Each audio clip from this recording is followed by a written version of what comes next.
kindly switch off your mobiles. And since most of us would probably be working from home environment, maybe you can put the children in a TV room and have lesser clanking of utensils around. Thank you.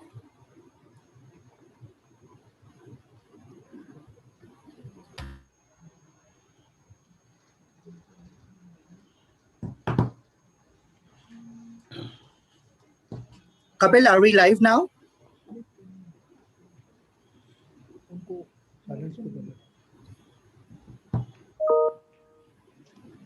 Yes, we are live. All right. Can you mute everybody, please? And keep me unmuted. Sure, please. Can I request everyone who has not been muted to mute themselves, please?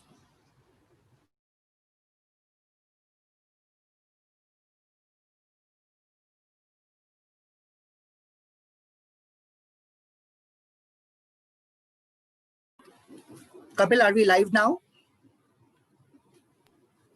Yes, we are live now. All right, ladies and gentlemen, thank you very much. On behalf of the Federation of Associations of Indian Tourism and Hospitality, we welcome the national press who have joined in from across the country to support the Indian tourism, travel and hospitality industry in this darkest hour ever. Thank you also for extensively supporting us over the past 7 months and taking our voice all across the country. We are going to start with the India Tourism Vision Day, and the sole purpose of our today's focus is to share the vision of Indian tourism and of each of our verticals, where the presidents of all of our associations will be sharing with you the vision for their associations and what are the way forward to going ahead with it. We shall now begin with inviting Mr. Nakul Anand, Chairman of Faith, for sharing his thoughts. And I will be your moderator for this event. My name is Ashish Gupta. I'm the consulting CEO of Faith. Thank you very much. Can I invite Mr. Nakul Anand to share the vision, and can I request everyone to be muted? Nakul, please.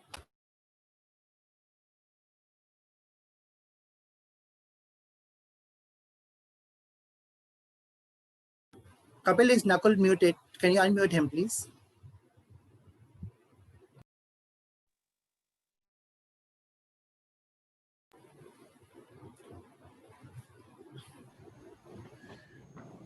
Am I unmuted? Can you hear me? Yes, we can hear you now. Go ahead, sir. Good morning, ladies and gentlemen, members of the press, industry colleagues, and my fellow Faith members.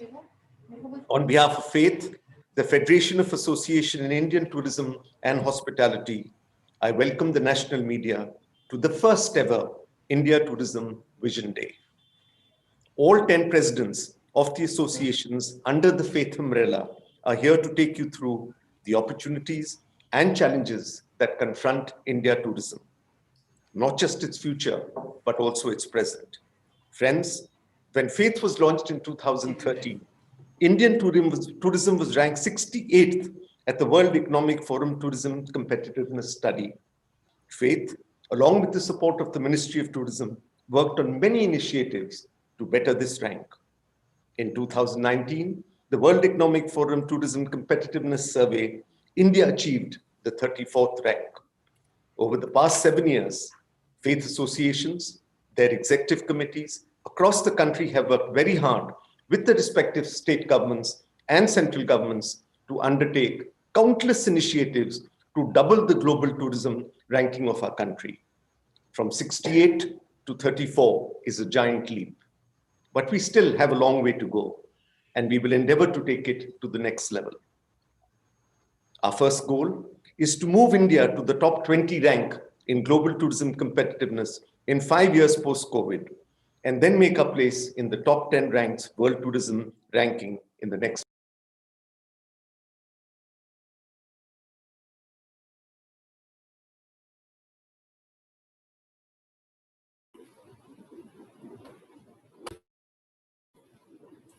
Kapil, I think we have got Nakul unmuted.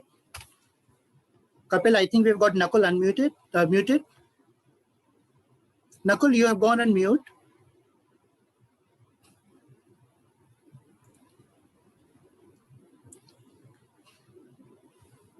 Kapil, can you unmute Nakul, please?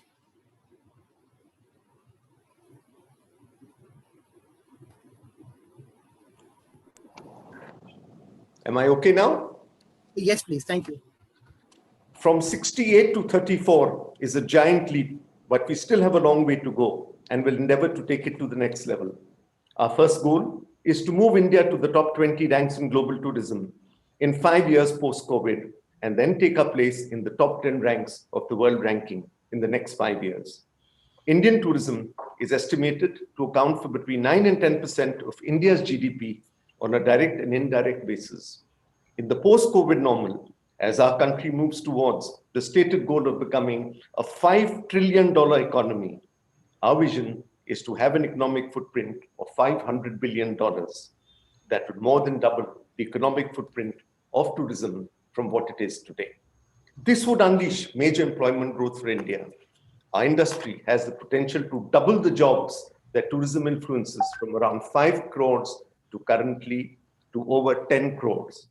Each segment of our tourism industry is committed to this goal. The way forward will entail contribution from each member association. We have a vision for each of our verticals, and on the occasion of India Tourism Vision Day, my dear colleagues, the presidents of 10 faith associations will share the same with you shortly. While we remain optimistic of the growth in Indian tourism and its role in serving national priorities, the question today is one of industry survival to the post-COVID next normal. This is the worst crisis ever to hit tourism and hospitality, a crisis worse than the economic depression, the world wars, and 9/11. Never, friends of the media, in modern history have countries had to ask citizens around the world to stay at home, curb travel, and keep physical distance even from our near and dear ones. Lenin rightly said, there are decades when nothing happens, and there are weeks where decades happen. We stand at the threshold of a new normal, witnessing a birth of a society with an unaccustomed relationship to the community and a new tryst with humanity.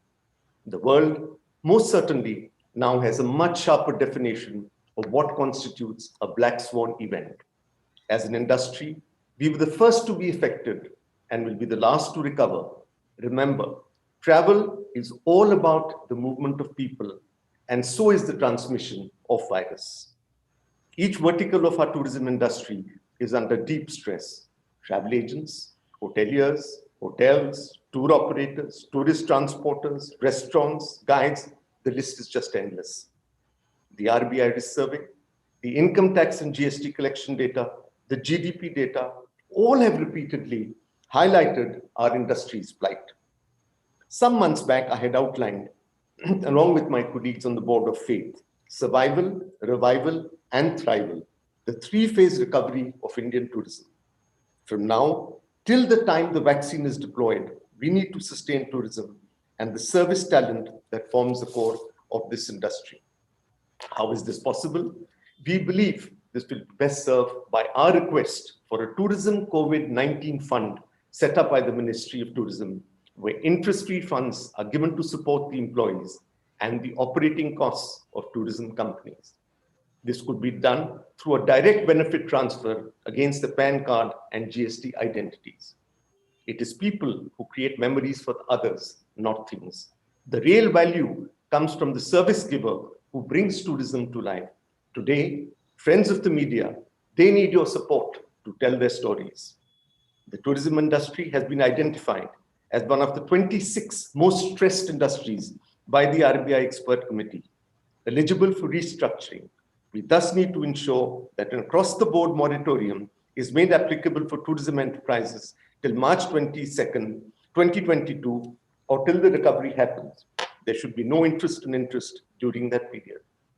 As we restart tourism from a zero base today across all our verticals, we need revival policies in terms of GST collection, export status, infrastructure status, industry stated, secured refunds, SEIS, all of which will be detailed shortly by the 10 association presidents of Faith. These are fundamental enablers of putting Indian tourism back on the track. Finally, we believe that just like the way GST Council is structured, Indian tourism too needs to be structured through a constitutionally empowered legislative body, a National Tourism Council comprising of all relevant ministries and all chief ministers. This will enable fast-track center-state level tourism decision-making and work on a One India, One Tourism approach, leveraging and utilizing full synergies of India's tourism potential across all our states. This will raise the decibel levels of going vocal with local. In line with Made in India, our vision is tourism made in India to make India even more incredible.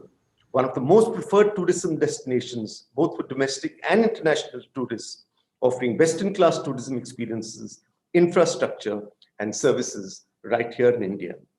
We are confident that both the central and state governments are fully aware and committed to our tourism potential and the benefit it reaps for the economy. We are indeed extremely grateful for the continued support and guidance.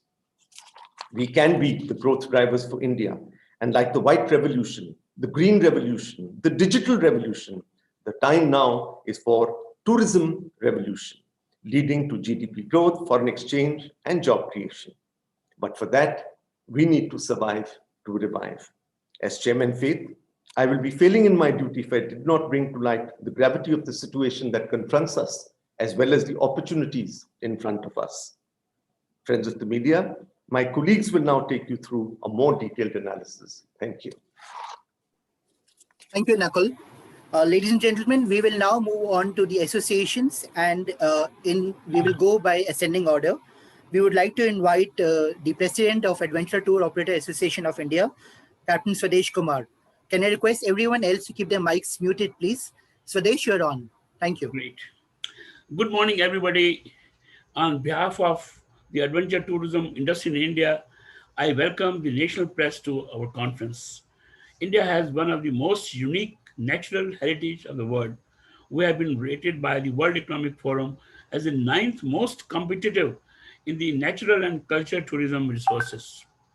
Be it our 7,500 kilometers of coastline, our Himalayan range with some of the highest peaks in the world, our portfolio of 400 plus perennial seasonal rivers, backwaters, part of the 14,500 kilometers of inland waterway, our 25 to 30% forest cover, which covers more than 0.1 million square kilometers of wildlife reserve being inhabited with the almost 8% of the world's mammals, 6% of the world's bird and flora life, our world unique mangrove Sundarbans Delta, and 5% of the country which is covered by our million years old 0.2 million square kilometers desert area. Such is the vast possibilities of adventure tourism in this country. We are blessed country being one of the 17 mega diverse countries of the world. Each state of India has the potential to become a center of excellence in natural and adventure tourism. Yet, in the $750 billion world adventure tourism industry, which is poised to touch over 1.5 trillion in the post-COVID world, India currently has a negligible share. We look towards working closely with the center and each state government to move towards a vision is to get to a respectable market share of 5 to 10% in the medium to long run in the world adventure tourism market, which is commensurate with our natural assets. To move towards that journey, we have to undertake a series of steps beginning today itself. At the outset, we must have a sustainable and responsible development plan around each vertical of natural heritage tourism, be it mountaineering, cruising, trekking, wildlife, and reserve forest-based activities, snorkeling, paragliding, whitewater rafting, paragliding, ballooning, desert safaris, and so on. These sustainable plans must be based on carrying capacity of the destination and framed around sustainable guidelines developed by the experts of our association, A2I, and those which have been recommended by tourism industry. Adventure and natural heritage tourism happens in remotest hinterland. We need to have a robust hub and spoke, all season intermodal connectivity model across air, rail, road, and water, connecting each destination across the country.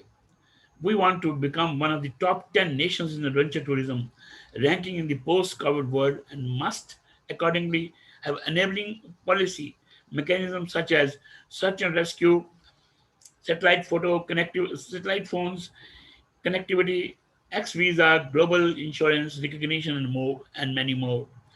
Most of the adventure tourism activities is based on working with local population in the hinterland and rural areas, and which is in the unorganized sector. Currently, all of them are unemployed with no work. We need to a we need a robust social security mechanism effective immediately across the country on the lines of Menrega for such tourism industry for our tourism industry stakeholders. Some of the states such as Himachal Pradesh, Kerala, and Uttarakhand have started a support mechanism for such tourism stakeholders, which needs to be replicated across the whole country. We need a financial legislative mechanism to make adventure tourism activities bankable at priority interest rates. The adventure tourism activities are based on natural assets and competence and not on collateral assets, and thus need a different financing guarantee mechanism. Finally, to create structural global awareness, we look forward to branding Indian adventure tourism through creating a sub brand of our Incredible India main brand. Not only India has the potential to become the world capital of both soft adventure and hard adventure, but also in the post-COVID area, our natural heritage-based tourism can be co-bundled with multiple tourism products of meetings and convention, heritage, education, and luxury tourism. On behalf of the adventure tourism industry of India, I, Captain Swadesh Kumar, the President of the Adventure Tour Operator Association of India, wish to thank the national press and all the tourism industry uh, for joining in and wishing you all is safety and health. Take care. Look after yourself. Thank you, Ashish. Swadesh, thank you. We would now like to invite the President of Association of Domestic Tour Operators of India, Mr. PP Khanna. Once again, kindly request everyone to keep the mics on switched off mode, please. PP, you're on, please. Thank you. Good morning, everybody. On behalf of the domestic tourism industry of India, I welcome the national press to our conference. In 2019, India domestic tourism recorded 2.3 billion plus domestic tourism visits in India. India's domestic tourism market is estimated now to be the second largest in the world by size next to China, which is estimated at double our size. However, our tourist penetration of domestic tourism per our population is low. In the pre-COVID era, the USA was estimated at almost 6 domestic tourism visits per citizen. China was almost 3.6, and India around 1.7 domestic tourism visits per citizen. This is not commensurate with the size and scope of tourism that India tourism can offer. In the post-COVID period, our vision is to double India's shares of domestic tourism to almost 4 billion domestic tourism visits in 5 years post-normal, and then increase it again to 8 billion domestic tourism visits in the next 5 years post that. This would rightfully put Indian tourism, domestic tourism market as a global leader. But today, we need to address some issues in that journey. The domestic tour operators are in bad shape, as today, people have just started only traveling short distances in their private vehicles. The situation is likely to continue till the time vaccine comes. To survive, the domestic tour operators need to be supported, have an operating cash subsidy to pay their salaries and operating costs. To boost fast-track revival for domestic tourism market, there need to be made an income tax exemption. I repeat, need to be made an income tax exemption on traveling within India.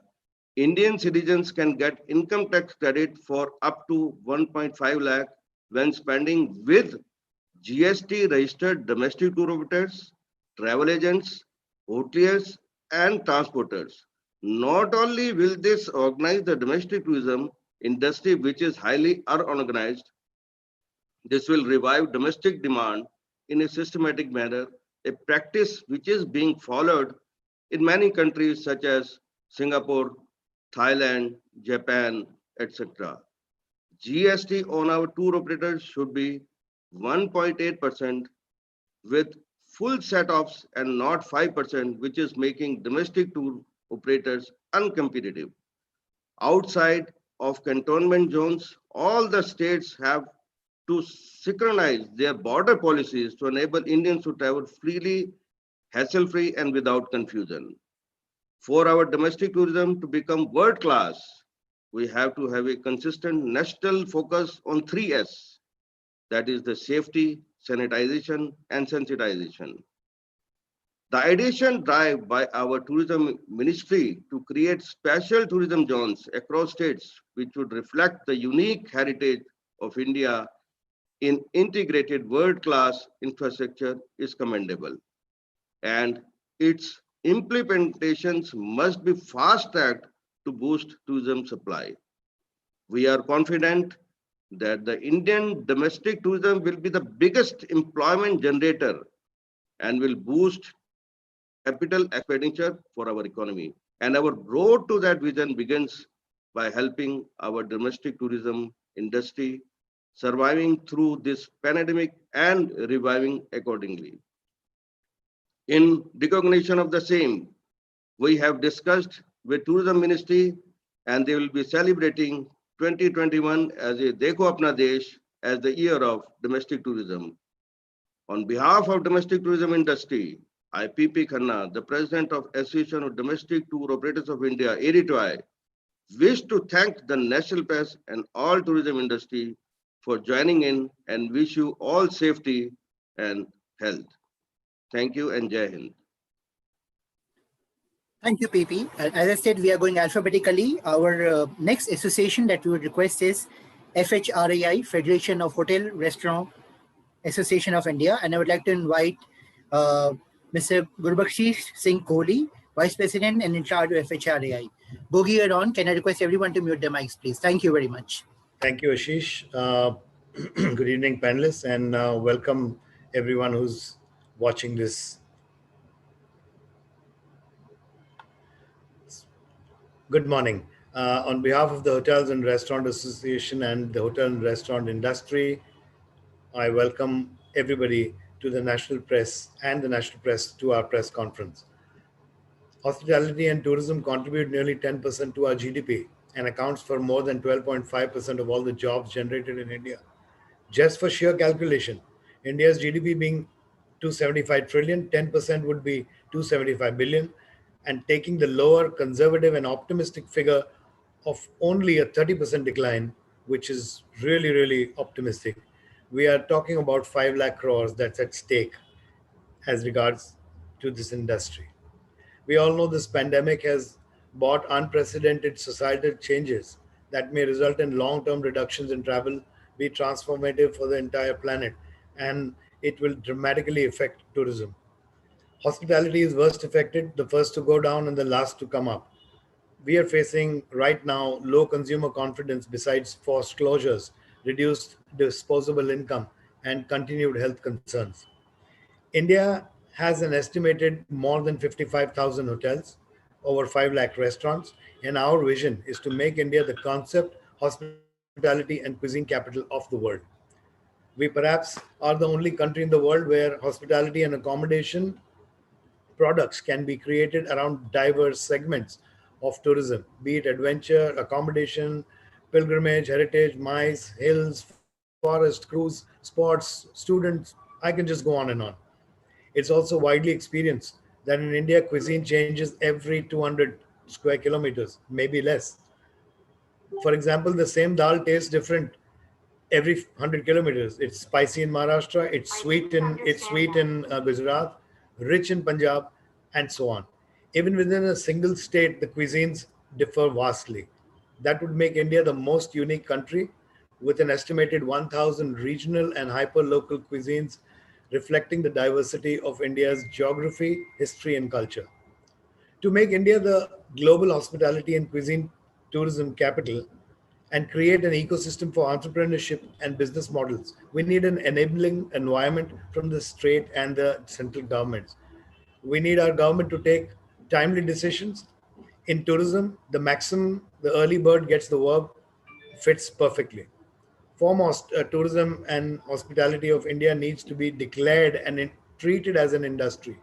Unlike commercial establishments, we don't just retail, we create and produce high quality service. Power, water, other utility rates have to be charged at industrial rates, which we now pay at commercials. Just to inform you, in 1999, we were declared as an industry, and it is evident that the perquisites of the industrial status have not yet been passed. And it's been a good 21 years to that. We have raised it with the government, and we have been assured that this will be done. Second is the GST rates for hospitality in India. They are amongst the highest in the world, and this makes both domestic and inbound tourism in India expensive and needs to be bought at par for sheer competitiveness. The 18% GST category for hotels above rooms 7,500 must be reduced and bought at par with full set-offs and in line with global trends.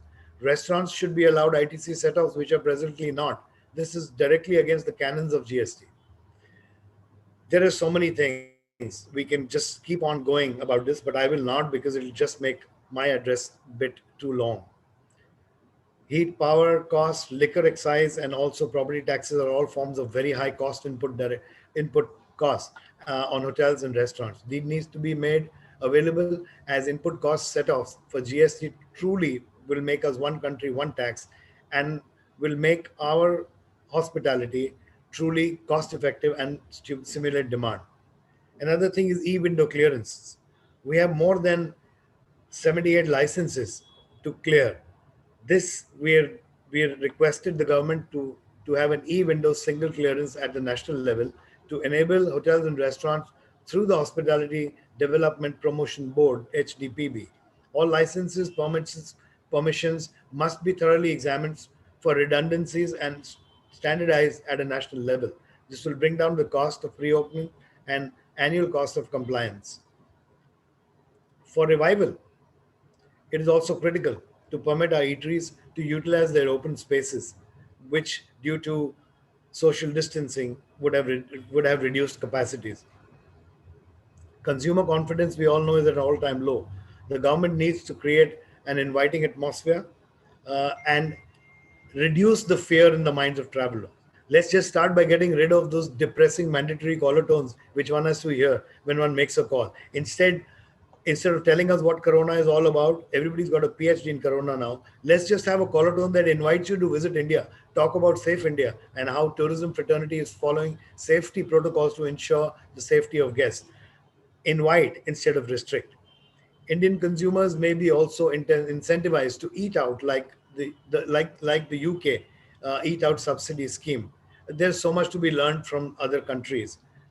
Today, hospitality covers both convention and also alternative accommodations such as B&B, guest houses, short-term intervals, homestays, so on. While this gives a local flavor to the visiting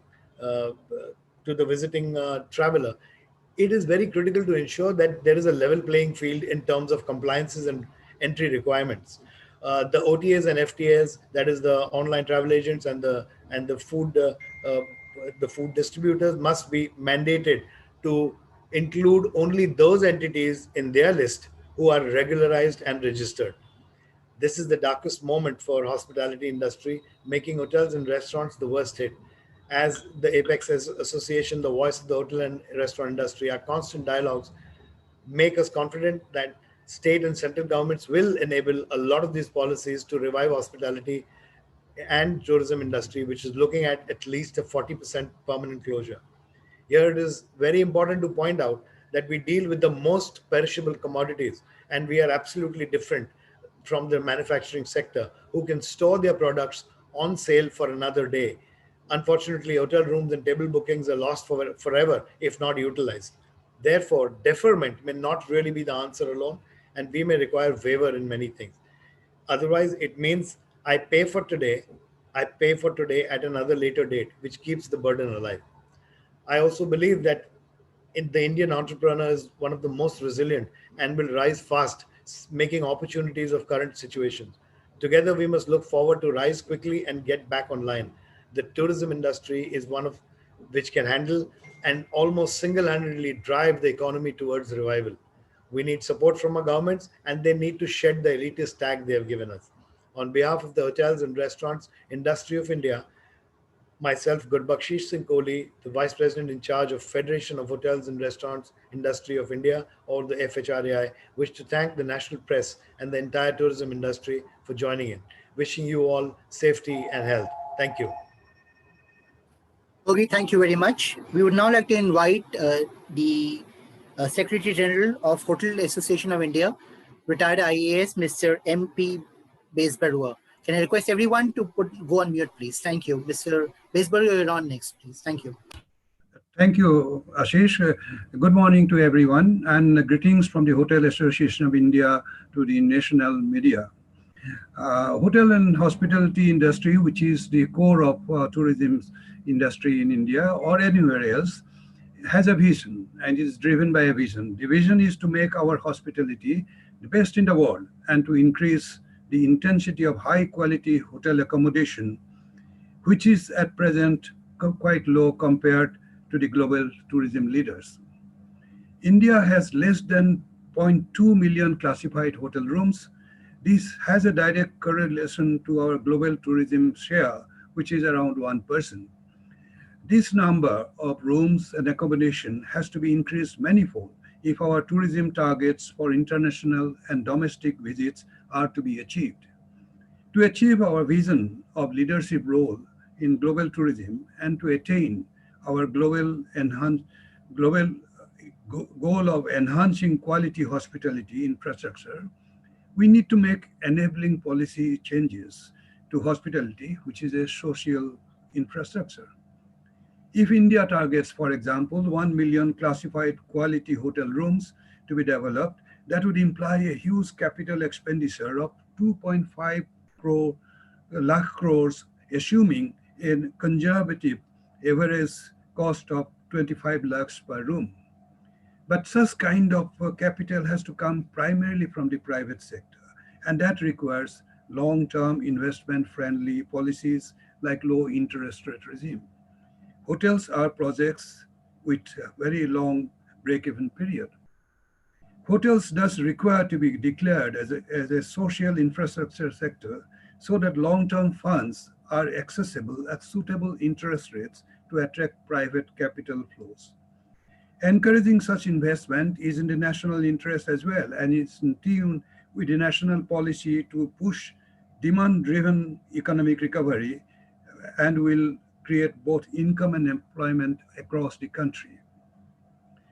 The industry, which was reeling under the impact of pandemic with the burden of nil revenue on one hand and fixed as well as unavoidable variable cost on the other, looks for liquidity support to lead this revival and has submitted its recommendation for a comprehensive restructuring of loans and interest rates in its white paper submitted to the RBI, the government, and the Kamat committee as well. We still hope that our pragmatic suggestions will receive attention in the larger interest of economic recovery of the country as a whole. Land banks, if we have to do expansion of our accommodation activities, land banks are the most critical resource for hospitality projects. They are also the biggest capex drivers. Very high quality land assets and resources are available in the public sector and as well as with the government. But there has to use them to enhance the hospitality growth.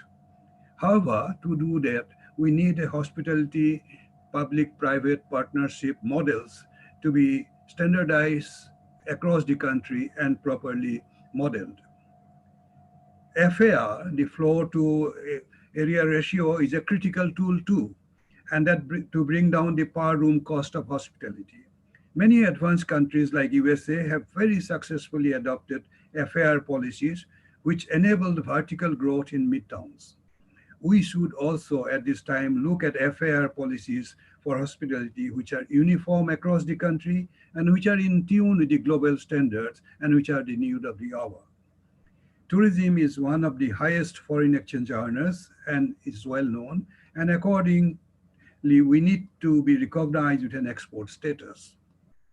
Service exports from India scripts, for example, help enhance our global cost competitiveness and increase our global market access, and the SEIS scripts rate also should be made attractive at, say, 10% for all future period effective from 2019 to 20.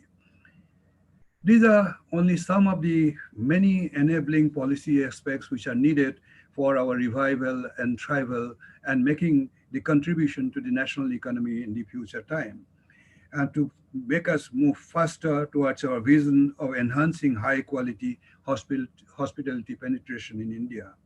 I would like to thank you all for this opportunity to mention these few things, but these are only tip of the iceberg. We need much more to be done.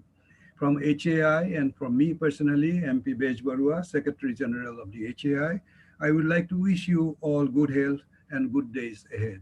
Thank you. Thank you very much, Mr. Bej Barua. We would now move on to Indian Association of Tour Operators, IATO, and I would invite the President IATO, Mr. Pranav Sarkar, to share the vision for IATO. Pranav, you're on. Can I request everyone to mute themselves, please? Thank you. Thank you, Ashish. Good morning and namaskar, ladies and gentlemen, and all members of press and media. On behalf of inbound tourism industry of India, I welcome the national press to our press conference and thank you for joining us for this press conference. In 2019, Indian inbound tourism recorded 17.8 million plus international travelers to India. Out of these, 6.8 million plus were Indian visiting their friends and relatives, and 10.9 million plus were the foreign tourists. In the pre-COVID period, India had a global share of 1.2% international tourist arrivals. In the post-COVID-19 period, our vision is to double India's share of inbound tourism to 2.5% in 5 years, post-normal, and then double it again to 5% in the next 5 years post that. This will rightfully put Indian tourism in the global league where it belongs. It is known fact that the tourism industry, especially the inbound tourism industry, is grasping for survival. With all key source markets such as North America and Western Europe in the severe grasp of COVID-19, we do not see a normal start from the inbound tourism till October 2021, and that too is conditional upon the vaccine being successfully deployed and the result that come in. Without any business and borders are closed and no international flights, we are having zero income and unable to sustain our existence till India opens international tourism. To survive till then, the inbound tour operators need to have an operating cash subsidy to pay salaries and operating costs, as has been effectively done in the USA, Canada, UK, and Far East countries. Our services export incentive scheme is on hold, and rates should be made effective 10% for the next 10 years and should be payable immediately on our financial year 2019-20 gone by. To start reviving post-COVID, then, the inbound tourism, which earns foreign exchange, need to be treated at par with merchandise exports and need to be zero rated in GST. The GST on tour operators should be 1.8% with full set-offs, which is calculated at 18% GST on a 10% margin. Currently, at 5%, that too without set-off is effectively comes to 18% on a 38% margin is tax on tax, still prevailing under GST regime. Need corrections. This has made India travel one of the most expensive destinations globally. In the post-COVID era, each of our missions abroad should be activated with the tourism resources for enhancing our tourism distribution covering all countries. We are confident that The Indian tourism is next global champion sector for India, and the road to the vision begins by surviving and reviving today. Tourism can play a vital role to be the engine for economic growth and employment generation. On behalf of the inbound tourism industry, I, Pranab Sarkar, the President of Indian Association of Tour Operators, once again wish to thank the national press and also the national tourism industry for joining in and wish you all stay safe and healthy. Namaskar. Pranav, thank you very much. I would now like to invite the Vice Chairman of India Convention Promotion Bureau, our MICE segment. Can I request everyone else to go on mute, please? Amrish, you're on. Thank you very much. Thank you.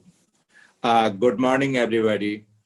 On behalf of the meetings, incentive, conferences, exhibition, social and business event industry of India, I welcome the National Press to our conference. The global MICE industry is estimated to be upwards of $800 billion and India's share is less than 1%. The sector has a direct correlation to the GDP. Thus, in line with our GDP share of the world, our first goal post-COVID in 5 years would be double our MICE share to 2.5% of the world by the time it will be $100 billion, then doubling it over medium term. In the Global International Congress Association ranking, our goal will be to take India's rank to the top 10 in the world from 28 where we are currently. We will also aim to benchmark our city to the top global MICE cities. Currently, we have one city in the top 100 rank, that is New Delhi. Our goal will be having 3 Indian cities in the top 100 in 5 years, including Hyderabad and Mumbai, in the top 100, 5 years, and post-COVID, and after that, 6 cities in top 100 in the medium to long-term basis. So how do we go from here to there? At the outset, we need to recognize MICE tourism as a distinct business segment, and we need to create a sub-brand to the main brand, Incredible India.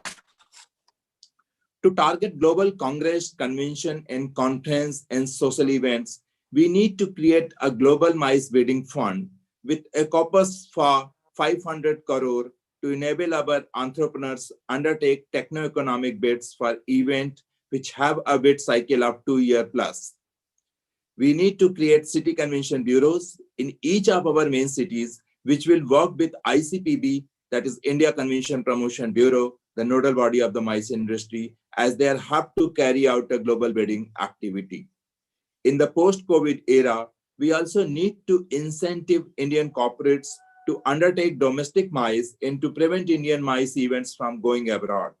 For that, we need to offer a 200% weighted income tax expense benefit to Indian companies which are undertaking MICE events in India. We need to enable IGST for our hotels, which will complete the end-to-end GST chain, and companies get GST set up for companies undertaking MICE event in states other than their state of registration.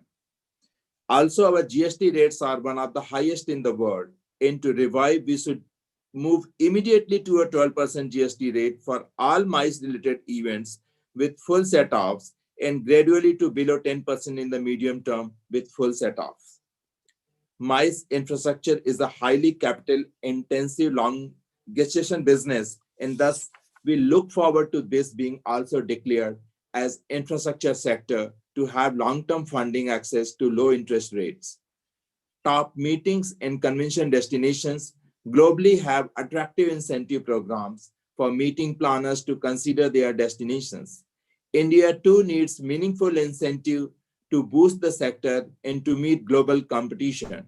ICPB recommended Government of India through Ministry of Tourism to create India MICE Fund, and under this launch, India MICE Advantage Program. This program will have the MICE Ambassador Program, subvention scheme, and various other benefits to the stakeholders to bring the conference to India. Indian MICE has the unique benefit of being bundled with the natural and cultural assets of India. We acknowledge the further easing of the MICE sector through Unlock 5, where they had given the 250% capacity with the 200 upper ceiling, and look forward to demand concrete measures to move toward our vision. On behalf of the Meetings, Incentive, Conference, and Event Tourism Industry of India, I, Amresh Tiwari, the Vice Chairman of India Convention Promotion Bureau, wish to thank the national press and all the tourism industry for joining us. Aap swasth rahein, sanand rahein. Namaskar. Amrish, thank you very much. We move on to our next vertical of faith now, which is heritage. And we would like to invite His Highness Maharaja Gat Singh of Jodhpur, the President of Indian Heritage Hotel Association. Can we request everyone else to go put their mics on mute, please, now? Thank you. Babji, you're on. Thank you. Thank you. Welcome, everybody, on behalf of the Indian Heritage Hotels Association and the Federation of Associations of Indian Tourism and Hospitality. I welcome all the members of the national press to this press conference. India has been ranked as one of the best countries in the world with cultural assets all over. We are the most unique country in the world with an unbroken living heritage, which goes back to 5,000 years. As the world goes through a revival post-COVID-19, Indian heritage tourism is in a position to provide tourists with unbeatable heritage and supportive experiences with a healing touch like yoga, meditation, Ayurveda, and a variety of natural spaces ranging from mountains, wildlife forests, deserts, mega rivers, and endless beaches. Today, it is estimated that only 1% of India's heritage assets have actually been capitalized for hospitality, and a large part of them are crumbling for lack of funds or policy focus. Our built heritage, such as our palaces, our forts, our havelis, colonial mansions, and monuments, our religious and historical sites, many are still undiscovered or neglected, which have the potential to become world-class tourism assets. We need to create a special focus on Indian heritage through a heritage tourism sub-brand linked to the Incredible India campaign. But before that revival comes the question of survival. Today, thus, we urge the central government to, one, create a national heritage fund in the long run with the corpus of at least 1,000 crores to assist and encourage custodians of our heritage across the country by funding projects that will keep our history alive and productive. Heritage structures are extremely delicate and require heavy expenditure and specialists to maintain them. Thus, our depreciation policies, property and other municipal taxes need to be accommodative and supportive to help their owners maintain them commercially and competitively. 3, as is the practice globally, restored heritage buildings converted into hotels, museums, amusement centers, etc., should receive major tax incentives as they create employment in rural and urban areas while bringing in tourism revenues and protecting our history and our culture. The government has embarked on a significant drive through the PPP model to adopt iconic monuments. Our PPP contracts should be made more attractive to facilitate private capital infusion to revive our economy and create critical jobs. Similarly, we appeal to the state governments to waive off all property cesses, fixed electrical and water rates, excise and state GST for this year for heritage tourism properties. 6. Each state should have a heritage tourism policy, which should integrate with the heritage tourism policy of India by taking the best from all the states that already have initiated such policies, like Rajasthan. We also plead for crores of people, directly or indirectly, dependent on the tourism industry and heritage hotels, who are currently unemployed and who look forward to receiving some financial support and the rapid restoration of their jobs with the revival of tourism. Indian heritage tourism has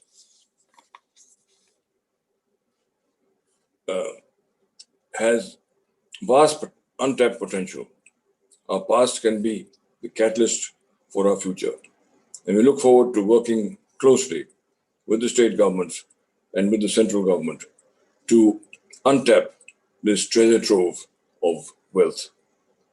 On behalf of the heritage tourism industry and the hospitality industry of India, I, Gaj Singh of Jodhpur, the President of the Indian Heritage Hotels Association, wish to thank the national press for joining us as partners to celebrate the heritage of India. Jai Bharat. Thank you. Abdi, thank you very much. We move on to our next vertical of tourism now, which is tourist transportation. And I would like to invite the treasurer of ITTA, India Tourist Transport Association, to share his thoughts, please. Thank you.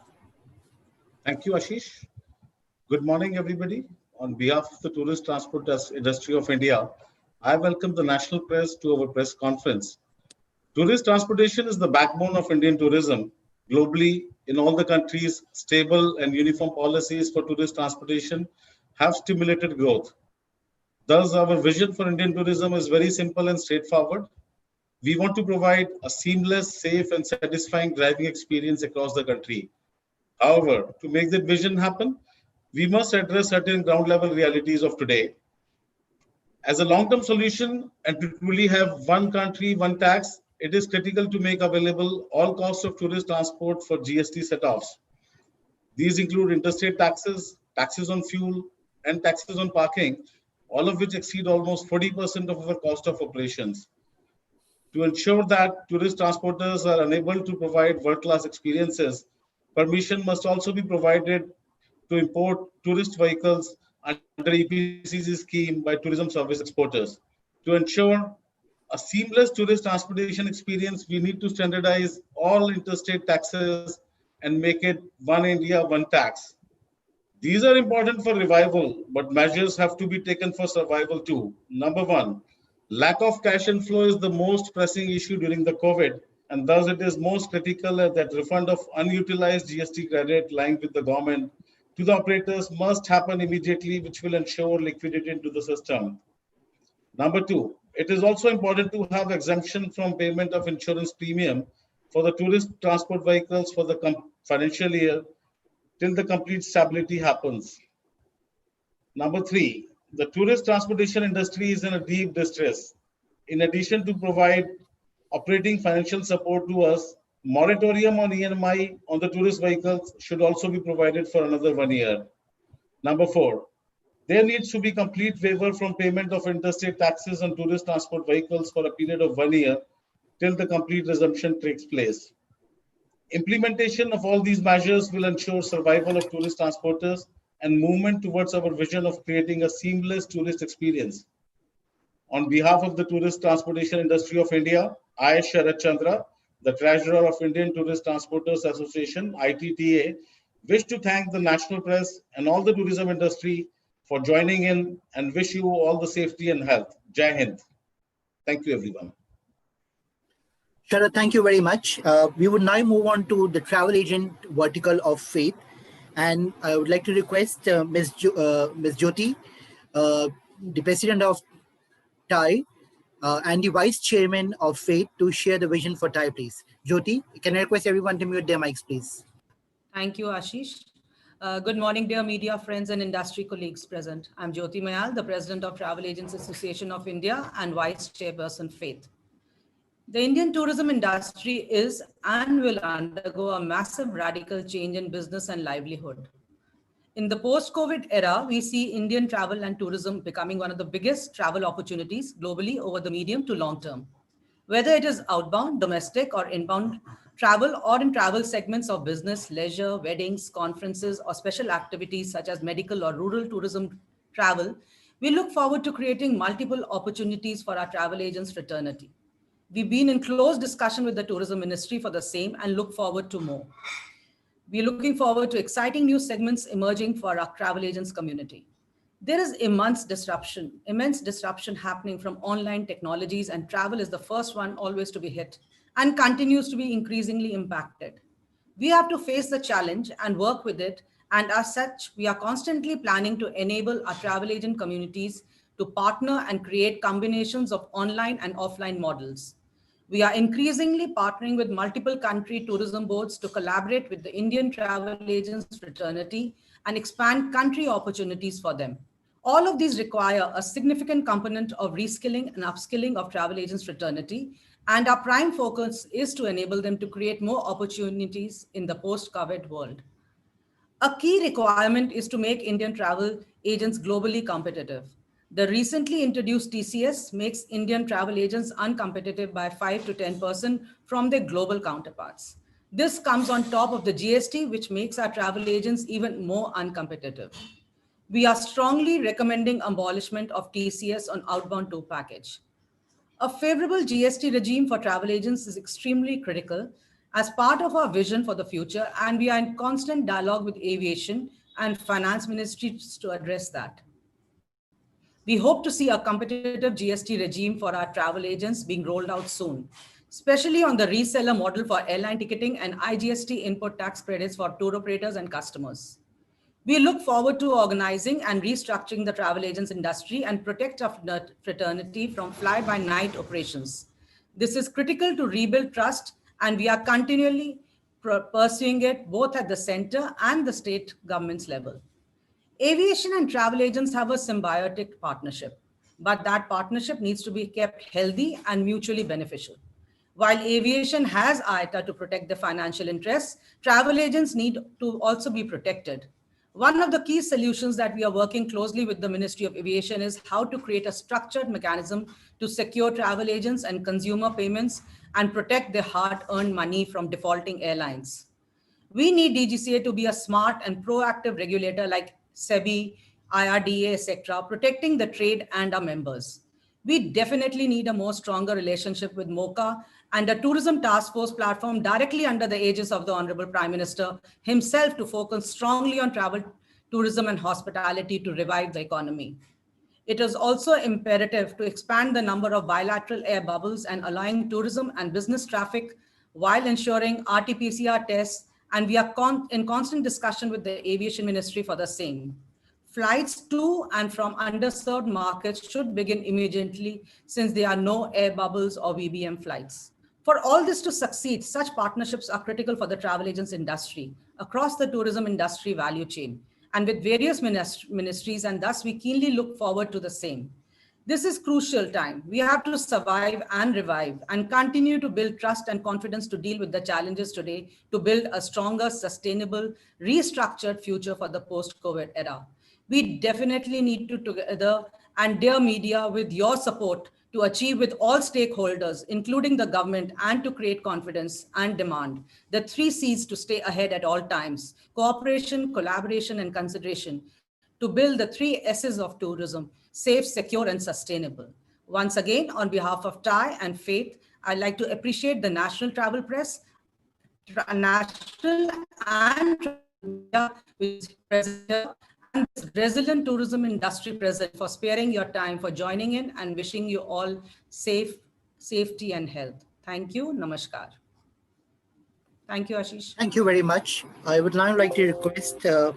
Pradeep Lulla, President of Travel Agent Federation of India. Pradeep, you're on next. Can I request everyone to mute their mics, please? Thank you very much. Pradeep. Thank you, Ashish. Good morning, everybody. On behalf of the Indian Travel Agents Fraternity and TAFE, I welcome the national press to a conference. my earlier panelist, Jyoti Mayal from TAI, has spoken most of the things which we want, and I endorse what she's saying, but I just want to add further to our requirements. Now, times are changing and business models are changing, and they're changing fast. Earlier with technology and now with the pandemic, the travel agent fraternity are under immense pressure. More so in such volatile business scenarios, the payments have all come under pressure. Our primary vision for our travel agents fraternity is foremost to ensure their security and protection while making efforts to identifying their business expansion possibilities. No future is safe till our present is safe for our travel agent fraternity. In line with that, we welcome the recent Honorable Apex Court's judgment to get refunds from cancellations due to pandemic. We have worked hard to ensure that our agents get back their rightful refunds. We have to now continue to build on this further collectively to ensure that we create security. I again repeat, to ensure that we create security for our travel agents. Travel agents' payments to principal is unsecured credit, and we need to ensure that some of the mechanism, whether escrow or guarantee or underwriting-based mechanism, are in place to ensure that travel agents' money stay secure. We look forward to working with the government on the same. India is going to be one of the biggest source markets for outbound travel. We see the largest opportunity for a travel agent fraternity. In 2019, 27 million people traveled outwards, and this has doubled over the past 10 years. And post-COVID, we see this doubling again to almost 50 million travelers, and in less than 10 years. And our goal is to enable our travel agent fraternity to provide Indian consumers the best on-the-class tourism experience. Another key opportunity that we plan to create is increasing the number of countries opportunity to our travel agent fraternity. Currently, 10 countries account for almost 70% of travel outbound destinations from India, and our vision is to expand the basket of countries to the post-COVID world to create more opportunities for travel and thus more travel booking opportunities. The applicability of TCS puts our travel agents' business models under threat. I again repeat, this will put our travel models under threat as they make it more expensive to book by 5 to 10%. Even though the advance tax is settled at the end of this year during the year, it puts liquidity concern by blocking money and will also raise the issue of reconciliation. Our travel agent fraternity are a critical link between tourists and our principals, destinations, airlines, hotels, restaurants, and payment mechanisms. Our constant vision will to strengthen this ecosystem to ensure multiple experiences are available to Indian tourists brought to them by a travel agent fraternity. Today, our travel agents are under a huge business stress, and we keenly look forward for a mechanism to ensure that they get support for survival. On behalf of the Travel Agents Industry of India, I, Pradeep Lulla, the President of Travel Agents Fraternity of India, wish to thank the national press and all the tourism industry for joining, and to wish you all a safe and healthy future. Thank you. Pradeep, thank you very much. We have come to the end of all our verticals. I would like to invite for a word of thanks, Subhash Goel, the Honorary Secretary of AIDS. Subhash, you're on. Can I request everyone to mute their mics, please? Thank you.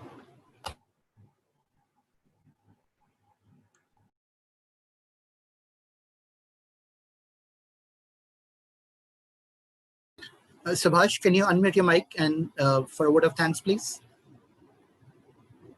Kapil, On behalf of the tourism industry of India, I would like to express my deep sense of gratitude and sincere thanks to each and every one of you who have come here today for this press conference.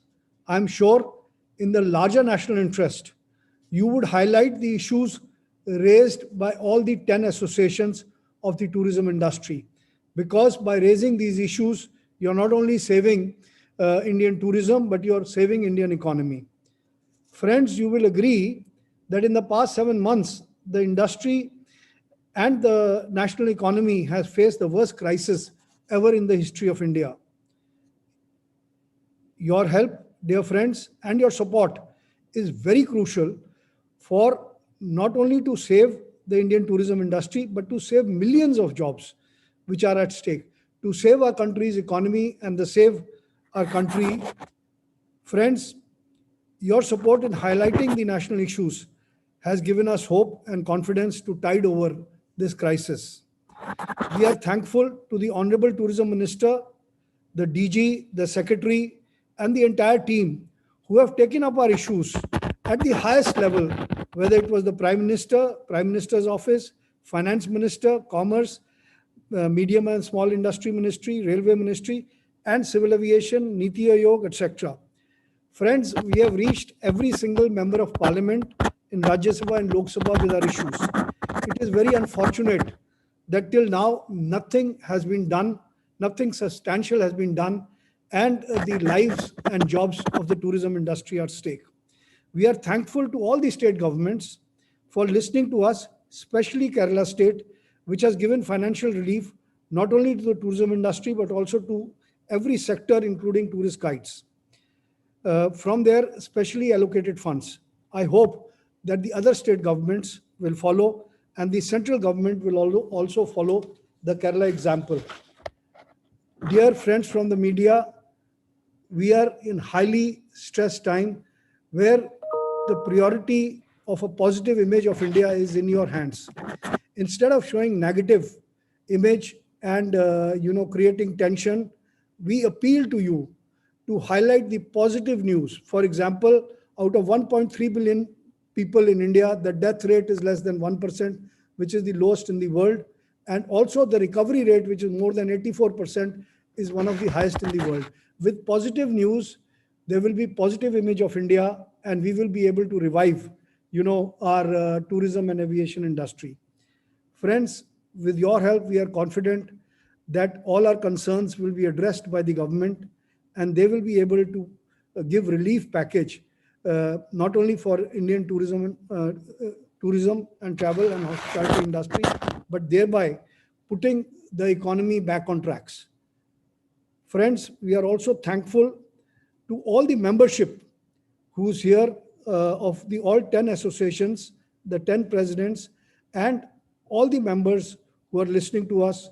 We are really grateful to you that your presence today is giving us hope in the darkest moment, and the press, the way it will help us to cover the event, will really be a breather for us, will really give relief to all of us. All that we want, and all the 10 presidents, all the points they have asked for is nothing. Only that, some relief in the form of reviving the economy, restarting aviation, some relief by postponing the statutory payments by 1 year, some relief as far as, whether they are payments for tourist permits, this on visas, e-visas should restart so that, economy can restart. On behalf of the travel and tourism industry of India, I, Subhash Goyal, Honorary Secretary of Faith, Federation of Associations of Indian Tourism and Hospitality, wish to thank each and every one of you and all the tourism industry for joining in. Wish you a very good health, stay secure.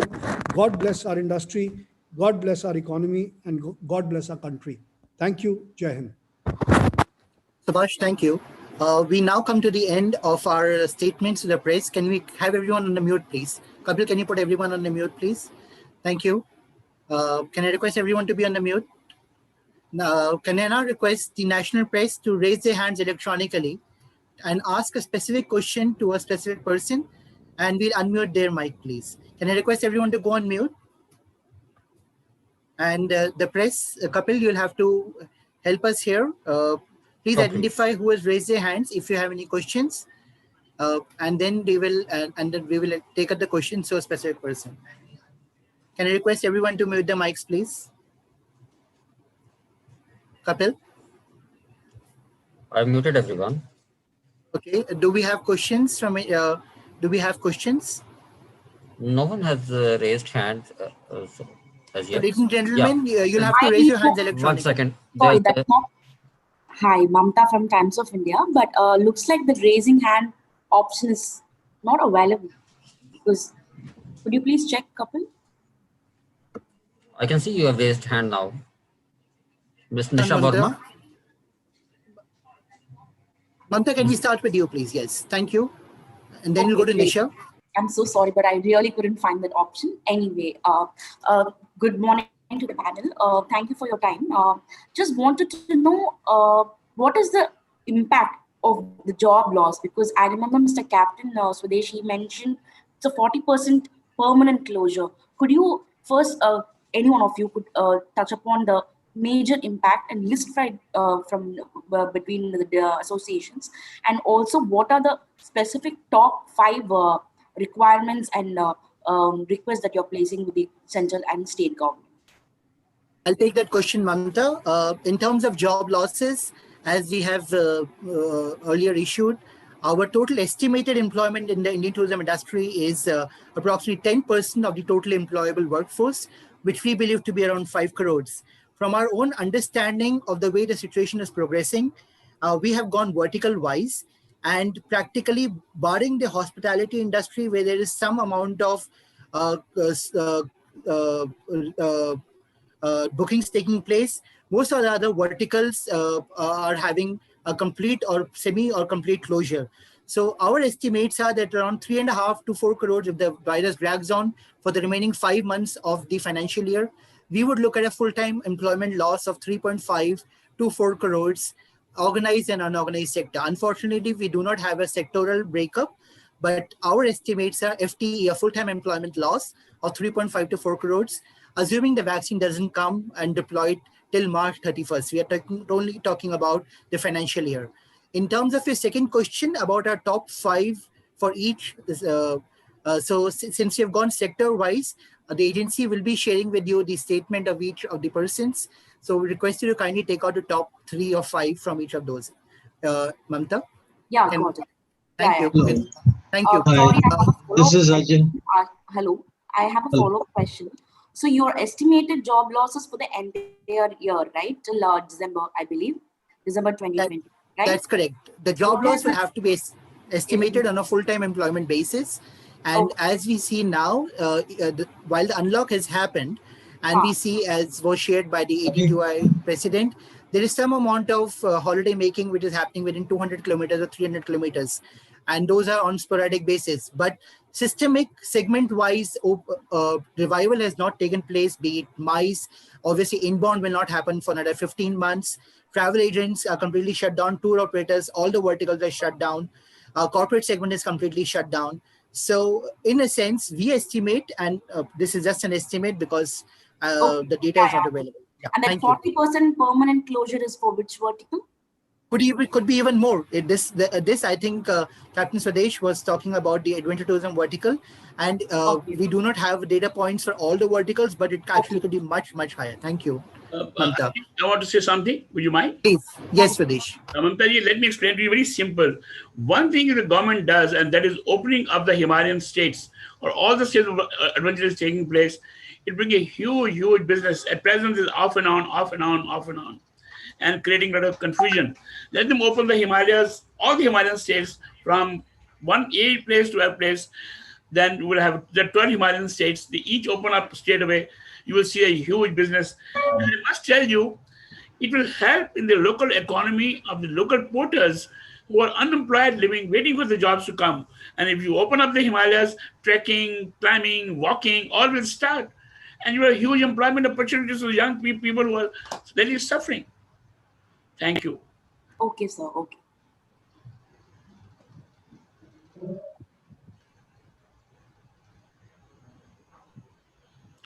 Ashish, you have to unmute. Ashish, unmute, please. Sorry, thank you, Swadesh.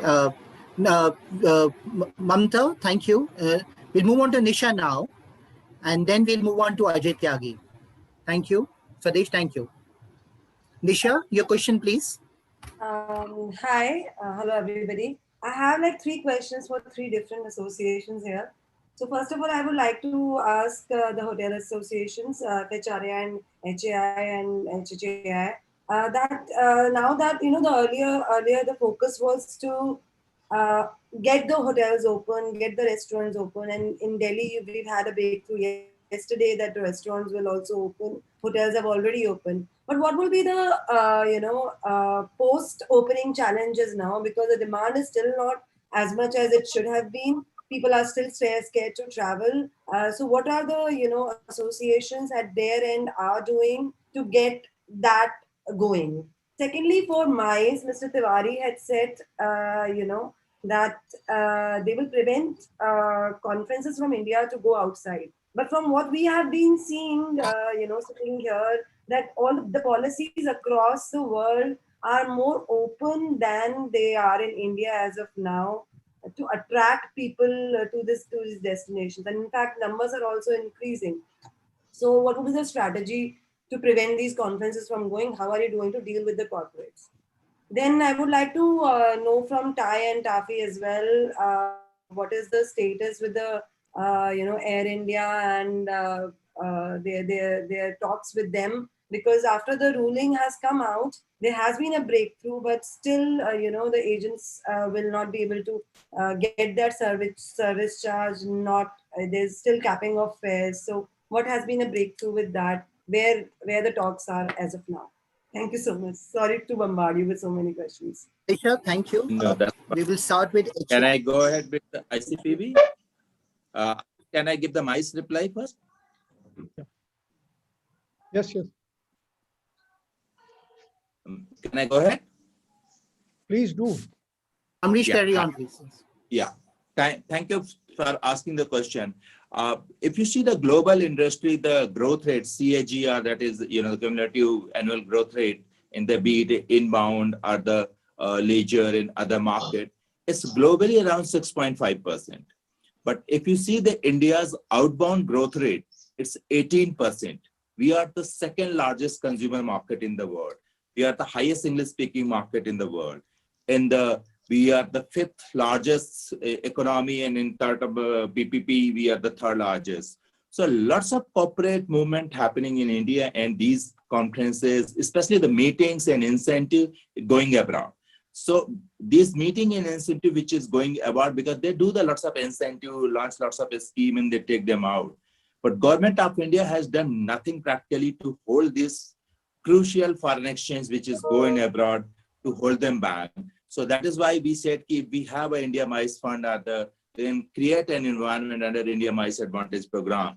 And what we are recommending on behalf of ICPB and FAID, we can give 200% weighted tax exemption. That means suppose you are spending 1 crore rupees on doing a conference in Thailand, you will get 2 crore rupees expense benefit if you hold the same conference in Goa or any part of India. So you will get an expense benefit in terms of your profitability and in your final account. So this is what the incentivize this thing to hold them back. This is for the meeting and incentive, which is normally going abroad. For getting the conferences within India, if you see the ICA, the report, and if you see the like IICC, which is building up in the Dwarka, which is the 6,000 people plenary session, and a huge investment of 6,000 crore rupees. And Pragati Maidan Convention Center is coming up with the revamp. Geo Convention Center coming up in Mumbai. Vishwabandhu is there in the Kolkata, then the Mahatma Gandhi Convention Center in Gujarat. Such a huge investment is coming to India, and where the MICE facilities are developed. In order to get the international conferences to India, so we need to have a competitive incentive program. That is why we said create a 500 crores, the corpus, and have an India MICE fund along with the ICPB. And let's build international conferences to bring them back. And we need to incentivize them. We need to monetize them. There is some scheme, champion sector services scheme, but this is not sufficient scheme. This very last minute door, lots of the bureaucratic hurdles come into this. Thanks. This is what. Amrish, thank you, Amrish. Nisha, for your questions on HAI, Kapil, can you unmute Mr. Bezbarua, then then Gogi, and then Babji. Thank you. Amrish, your mic mute, please. Thanks. Yeah, the question that you asked is also the question that is all in our mind, because that worries us all the time. Our plan and projections for the post-COVID period is that we are still not, as a whole industry as a whole, hospitality sectors, not yet out of the problems of survival in case of at least the small and medium enterprises. There are other sections of hotel industry, for example, we have projected to every organization that we see stabilization back to pre-COVID situation only around 2022. And till that time, we need to continue with the liquidity support that we have been asking for. And that liquidity support will go into various aspects, which I don't want to take time here. But basically, we are not asking for anything except that the liquidity should be in terms which is affordable, considering that most of the work revenue has been lost and most of the fixed capitals and working capitals have to be continued. So that is the situation that we expect something will come still on the respect of liquidity, a coordination between the RBI and the banking sector, because sometimes the decisions are taken and the decisions implementation at the level of getting those benefits also become a problem. So that is our projection, that for revival, we have to plan all our liquidity problems around 2022, and that's the extension we have been asking for. But coming back to the revival or the demands picking up, there are indications which are very hopeful, at least for some sectors, like the luxury sector, resorts and all, are showing good signs, because people are just trying to get out, and they like to get out to places where they feel it is safe. And those segments of the industry where they feel it is safe, the hotel bookings have been optimistic, not yet to get back to the pre-COVID situation, but shows that yes, we can revive and we can come out, we can see the end of the tunnel sooner than we'd have expected. But the problem still remains for a very large number of small and medium enterprises, which have hotels and other industries in the outlying areas, who may not be seeing that amount of optimistic bookings or indications of booking. There are good optimism about the coming festival season, particularly bookings for functions and booking for weddings. They are showing good indications that it may be optimistic, and we may come back to a good revival by 21-22. Thank you, Mr. Bezbarua. Can I now, Kapil, can you unmute Gogi, please? Gogi, can you mute everybody else? Thank you. Hi. Thank you, Nisha, for the question. See, what we need to realize is that nobody knew when this started is going to carry on for 7 months or however long. Revival is a different question altogether. Right now, we are still in the survival mode. Tourism and hospitality both. Short-term travel is the travel we are banking on as hotels are concerned. Long travel is definitely out of the picture right now. And we really don't know. We'll be just guessing if we say it's going to come back in a few months or whatever. So unless there's a proper vaccine, whenever it comes, we will see long-haul travel only after that. That too, after compensating for whatever this 7 months has been. So it's going to be a very difficult time for us for at least the next 2 years to say that we've opened the lockdown and travelers will be thronging to just jump into our country. I don't think it's going to happen like that. For that, we've been requesting the government to prep up their act and smell the coffee that we have to be competitive. We have to be competitive with our neighbors. We have to be competitive with the entire world. That's a different ball game. As far as there would be a little expectancy within movable borders. Movable means, I would say, by road.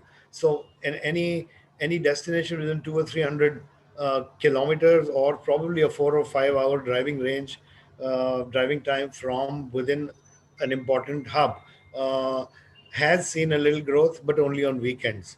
So to say that weekend business will compensate for 6-7 month closure, no, it's not going to happen. Regarding restaurants, a lot of states have still not opened their boundaries. There are confused circulars from within the government sections. There are some of them have opened at 33%, some of them have opened at 50%, some of them are planning to open at 100%. So it's all confusion here. We do not know right now if the consumer is confident enough to walk into a restaurant or to a hotel, with all this fear psychosis. Hygiene is one thing. The hospitality industry has been following hygiene early, and it's very, very conversant with it. Right now, we're only looking at extended hygiene. So to create a fear psychosis and to have a set of SOPs from the MHA, to have a set of SOPs from the government, from the FSSAI, and then within the state itself. So it's hugely confusing. We will expect to see probably the restaurant and the food and beverage market going up slightly faster than the hotel, but slightly faster it's just a comparison. Maybe in the next year or so, we would expect to see restaurants getting back, never to the pre-COVID times, but getting back on stream. And as Mr. Madan, Mr. Bezbaru pointed out, what we need to do is to prep up our meetings, our MICE, our weddings. Right now, we are in restrictions, 50%, 100%. So that's all ridiculous. Once that is lifted, only then we will see a little movement in the F&B sector. Otherwise, we're still just waiting that probably the government will offer some kind of stimulus. And by stimulus, we're not there with a begging bowl. We're asking just for deference. We're not asking for any kind of a huge waiver, and it's all possible. Only our importance has to be realized as a industry which contributes 10% to the GDP and 12.5% to the entire employment, and of course huge amount of foreign exchange. Once that is done, I think things will start falling back. But at least for a year right now, we would be only concentrating on how to cut our losses. I think 2020 is written off. Maybe we could restart 2021 as 2020, or I don't know how we're going to do it, but 2020 is not counted. Thank you, Gogi. Kapil, can you unmute Babji His Highness, and can you mute Gogi, please? Thank you. Gogi, thank you. Sorry, Ashish, can you repeat what the question was? Nisha, can you repeat your question for Babji, please? Thank you. Kapil, can you unmute Nisha? Yeah, so the question remains like, how would you now look at demand being created now that the hotels have opened? Earlier, the problem was convincing the government to open the hotels across the country, and even the restaurants. But I think we will be answering on behalf of the hotels there. Thank you, Nisha. Yeah. Thank you. So I think the experience so far has been that, and this is what we've been saying in the heritage sector, that out of the way places are doing well. And they are the ones which are in driving distance from big cities. People are going there, and they, I think, want to avoid the city. The city hotels are not doing very well. The out of the places are doing much, much better. And I think, as somebody said earlier, I think if we opened up the hill stations and so on, much more, you see people going. And of course, we can only concentrate on Indian tourists. I don't see the future for any foreign tourists for a long time to come. Thank you, Babji. Thank you, Nisha. Your question is to Ty and Tafi. Kapil, can you mute everyone, unmute Jyoti, and then Pradeep. Can I just come in just a moment? I just have another point to add with your permission. Nisha, it's not like I said, just another point. We all know that the hospitality industry employs about 60 or 70% migratory staff. Those guys have migrated and they have no way of coming back. So unless travel lines are open, besides travelers, we need to get our staff back to start working with us. That's a huge challenge also. And within the states, wherever the lockdown has been lifted, there are still restrictions on travel. For example, in Maharashtra, people are not yet allowed to travel in local trains, which is actually the lifeline of Mumbai and Maharashtra, of Mumbai, I would say. So these things have to be taken in conjunction with everything else. A leads to B, B leads to C. So if you have no staff, you will not be able to open your restaurant and or your hotel and so on. Thank you. Thank you, Gogi. Very quickly, Jyoti and then Pradeep, your responses, please. Thank you. Thank you, Nisha. I think you always come out with these questions. Well, just to put this in the right perspective, like I said in my opening, in my remarks also, that aviation and travel agents, I think the airlines and the travel agents have a very symbolic partnership. I think we've always been there to actually support them throughout our lives. And that's how I think all these airlines have got established in our country, and I say that very proudly and strongly that the travel agent fraternity has helped the airlines to actually fly in the air. But I think that relationship is somehow very lacking. And actually, I would say that Air India, being the Indian airline, Indian representative, should have actually protected the Indian agents more and the Indian industry more from collapsing. And in that, I would also say that MOCA should have been playing a very, very strong role, because it should have been the land of the law of the land. And that is how all other airlines would have actually fallen in place. Even the verdict, and I respect the verdict of the Supreme Court, I mean, that goes without saying, but it hasn't actually it isn't a solution to what they have offered us. Like you said, Air India refunds, credits are pending, they are very slow. For new tickets also, refunds are not happening immediately. Low cost float balances are still pending. There's no clarity from DGC also right now on all the group refunds and the advances paid to the airlines.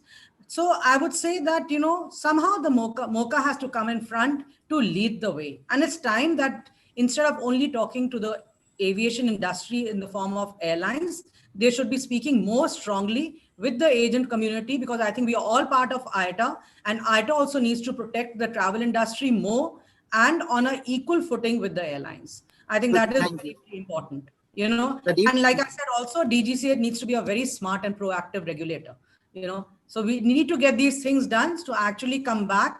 Otherwise, travel industry is not going to survive at all. Thank you, Jyoti. Pradeep, very quickly, Can please, we your move to the response. next question? Yeah. Nisha, first, of course, Jyoti has given you all the... Hello? Can you hear me? Yes, Hello. we can. Yeah. We can. Yes, just to only reiterate that you are aware that we went to Supreme Court, and of course, the judgment could have been much better to our satisfaction, but it was just a case of we only went to Supreme Court only because when we had actually approached MOCA and DGCA and through IATA to get refunds for our agents, it was not happening. And refunds, as far as travel agents go, it is our line of business. It is credibility. We have to maintain the credibility with the clients. Of course, in the pandemic, the airlines basically had, they have their own concerns of less business and shortfall and all that, but the travel agents have got even less. And in India, especially, 90% of the business with the airlines are through travel agents. So that was the thing. But the positive part is that Air India yesterday has sent a letter which has been communicated to us and which we are sending, that effective October 1st, they would be giving refunds for new tickets in 15 days. So that I think is also a positive effect of whatever it is. But this is what I wanted to only endorse on the refund front. But only thing is now, I just want to add something further, which is the perspective which I learned from the US. And you know, these credit shells which the airlines are actually giving, they are actually giving in lieu of refunds in case of future travel, and that is only creating a fear in the minds of the passengers, because they don't know when they're booking that if they cancel or if the flight gets cancelled, whether they would get that. Now in the US, I was speaking to some people over there yesterday, and they have come up with a new concept over there, which I think even the airlines can adopt over here. That even the you know, the cruise operators and even the airlines, they're giving you promotional coupons at a discounted rate and nothing to do with the refunds. The refunds are being paid, but they're giving this in lieu so that they can create cash flow. And there's a particular company which I was talking to, and because of this, they've created cash flow. So I'm only trying to say that the government should involve us in a task force where we, the stakeholders, can even give them new ideas to exist. At the same time, how do we maintain in this environment? Thank you, Pradeep. Thank you. Can I now request Ajay Tyagi? Ajay, sorry, you've been on, you're waiting. Ajay Tyagi and then Krishna Kumar. Ajay, please, your question. Kapil, can you put everyone else on mute? Ajay. Hi, this is Ajay Tyagi from PTI. There is a question for Mr. Nakul Anand. Nakul, Yes, in your yes, please speech, go you ahead. just you mentioned that you are looking at a 500 billion USD and the doubling of jobs from 5 crore to 10 crores. I just wanted to understand the timeline for that. When do you want to achieve that? Thank you, Ajay. Kapil, can you unmute Nakul, please? Kapil, thank you.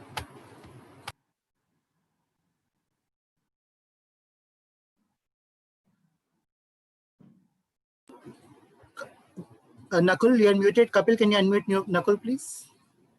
Yeah, so this is really the vision that we had formed for ourselves, and we said that there are basically 2 or 3 core issues that we, Faith, would like to define for Indian tourism, and jointly worked out with all my colleagues as presidents sitting here, etc. And then, so what we did was we created first what we call a national vision, and then each one of them detailed what they would do within their own sector, etc., to do it. So I read out again from my own speech. I said our first goal is to move India to the top 20 ranks in global tourism competitiveness in 5 years, and then take our place in the top 10 rank of the world tourism competitive rank in the next 5 years. So the first part of the vision is in 5 years, move it to top 20, and then in the next 5, move it to the top 20, right? Then we said that we would like to increase the tourism footprint. We are looking at the Indian economy moving to 5 trillion. Now, 10% of 5 trillion is 500 billion. They're difficult to say, but do remember that tourism is a derived demand, and that is our endeavor, that tourism can be the engine of growth to revive the economy, being 10% of it. And therefore, the economy must set itself a target of 5 trillion. And if the economy achieves a target of 5 trillion, I think tourism would contribute to at least 500 billion.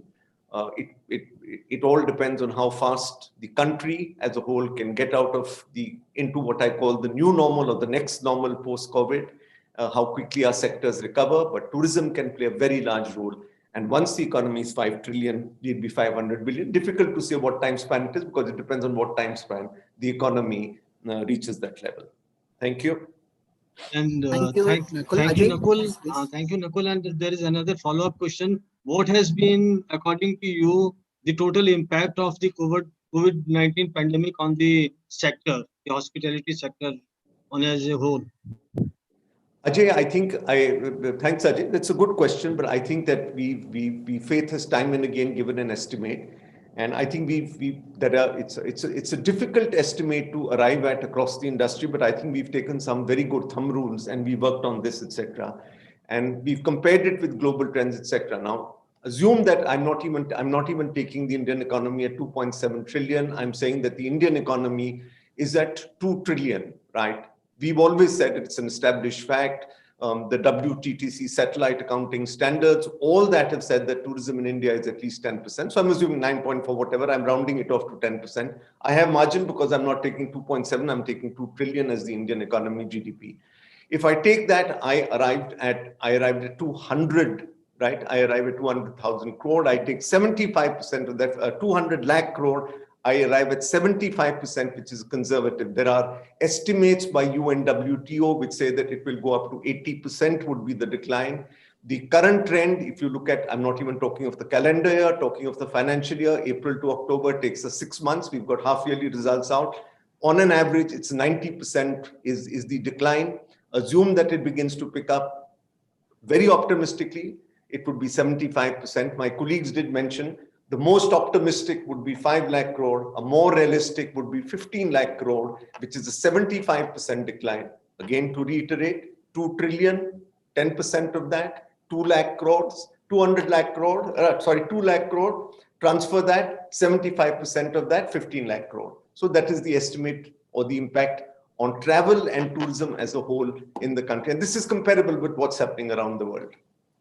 Thank you, Mr. Anand. Thank you. Thank Ajay, you. thank you. Ajay, does Ajay, that thank answer you. your question? Yes, to some extent. Why do you want more details? We can touch base online, offline, Ajay. Pleasure.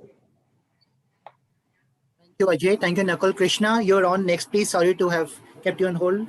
Krishna, please. Kapil, can you put everyone else on mute? Krishna, your question? Yes, can you hear me? Hello. Yes, please go ahead. Yes, Krishna, please go ahead. A couple of questions. The first one is because there's a lot of concern in the travel and tourism industry, especially among the inbound tour operators on the move of the Ministry of Tourism going into a shell of domestic tourism, because that is they are saying it will be detrimental to their business. So what is the stand of faith of what is the stand of faith on this Ministry of Tourism's current position of going completely into domestic tourism promotions, leaving international marketing totally unattended?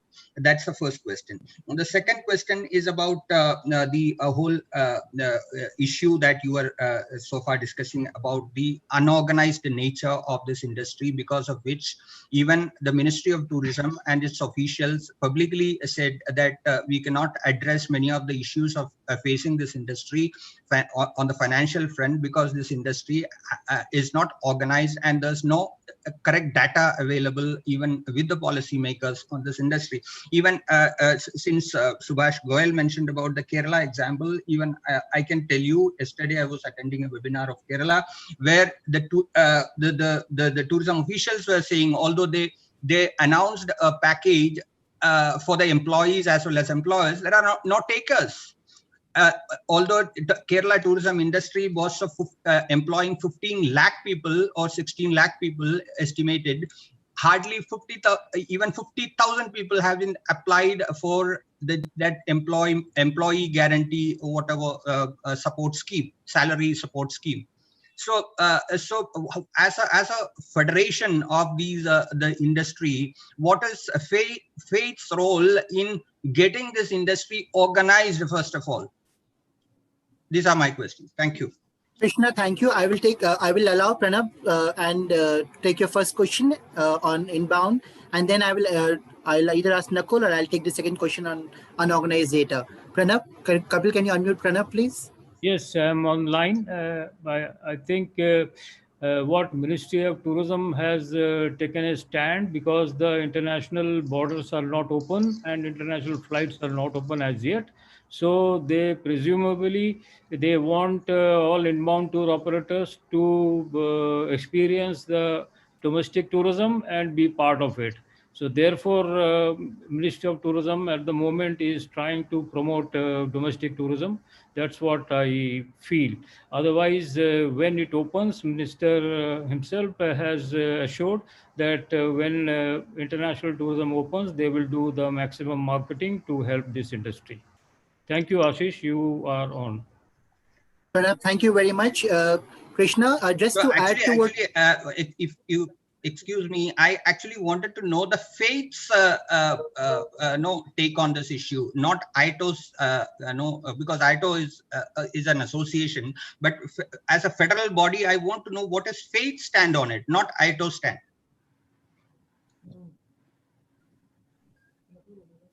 Krishna, faith is a body of all the 10 associations. IATO's stand, along with all these stand, is faith stand. But to add to what Pranab rightly said, the ministry has taken a view which considers what is the current reality, and they are working very closely on getting everything ready.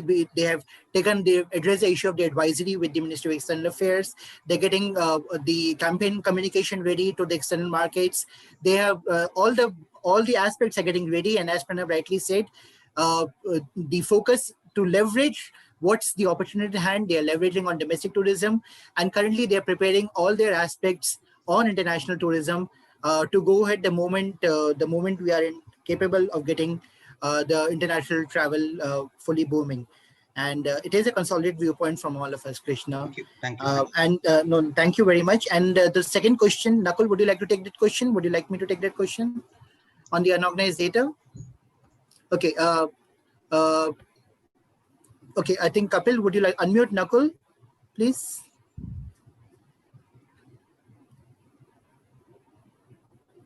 Ashish, you take it. Continue. You were already talking. Right. Continue. Thank you.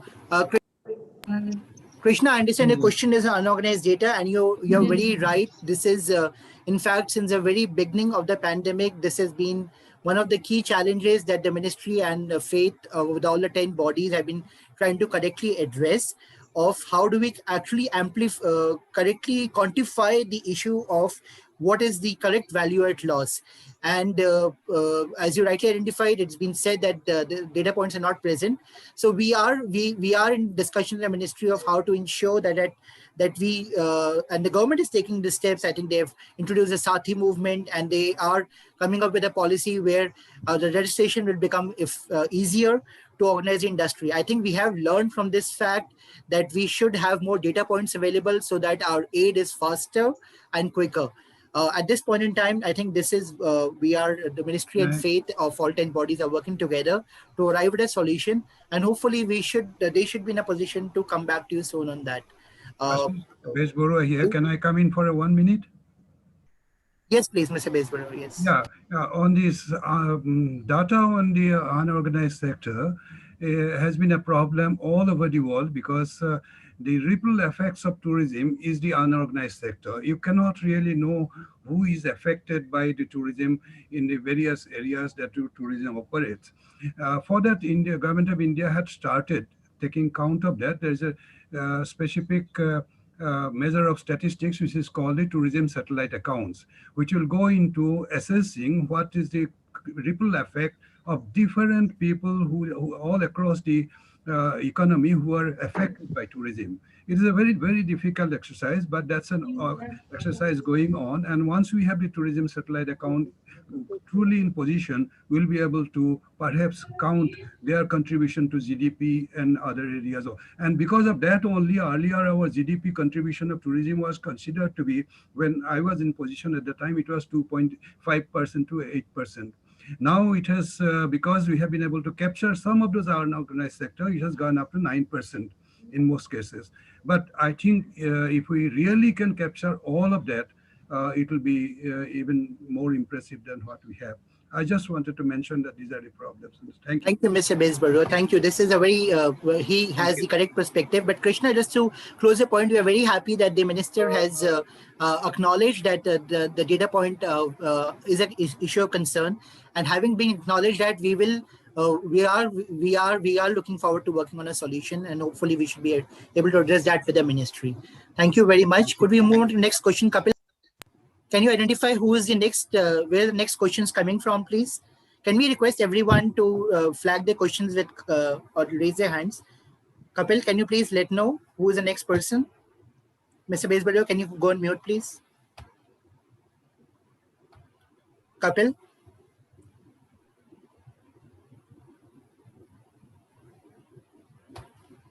So I think we have a question from Disha Shah. Disha Shah, can you? Yes, Disha Shah, please. Hi. Hi, everyone. My question is directed to Ty and Tafi. So, as per last week's Supreme Court judgment, where Supreme Court finally recognized the travel agent, which the DGCA refused to do so, do you think this is the appropriate time now to come up with a dedicated regulatory body for identifying and regulating travel agents who specifically sell airline tickets? Yeah. Can I? Yeah, thanks, Disha. I'll answer that for you. Yes, the Supreme Court ruling, though Thai had not implemented in the case, had still named us also. So they do recognize what we are about, I think that's for sure. But I think you said we do need actually a regulator, absolutely, because I know we're talking about data here, and IATA agents are absolutely on a number. It's a number which is there, and it is, there is no way that the data can be fudged there. So I think we are around 4,000 members in India, and I think there should be a proactive regulator like SEBI and IRDA, like I said, to be protecting us. It's the DGCA or any other regulator, we will be happy about it, because I think that is the need of the hour. And that is the only way we can move forward, because we really need to be on the right footing with the airlines and the ministry and all the other stakeholders who are related to the travel part of it, the airline aviation part of it, especially because that's the main concern. But not that I say it should not be with the railways also. I think it's time that we do that with the railways, cruises, and everyone, so that there's a very strong regulatory body for whatever promotes tourism. And that is very important. Like, someone was asking me just now about the 0.5% and 0.75%. Who's going to really be coming out with the right data? There's going to be a lot of difference in numbers. It's going to be very difficult for anyone actually to come out with the right, the calculations. They'll be absolutely mismatched. And again, they will be having arguments on that 0.5% and the 0.75%. So the compliance challenges are going to be again remaining the same. So I think we need to be having a regulatory body to do that. Jyoti, thank you. Pradeep, your response, please. Thank you. Jyoti, can you go ahead, please? Disha, as had been explained to you earlier, for this thing, that we basically in TAFE, we not only implemented, but we also filed a separate writ petition. And yes, regulate. Now the direction of the court is actually that the regulator or the DGCA has to come up with the policy. And we have also requested DGCA to take our inputs and come up with a policy. There are two points of ticketing. One is through IATA and one is outside the IATA platform. And in both the formats, we are having some problem of getting money refunds into our travel agents account.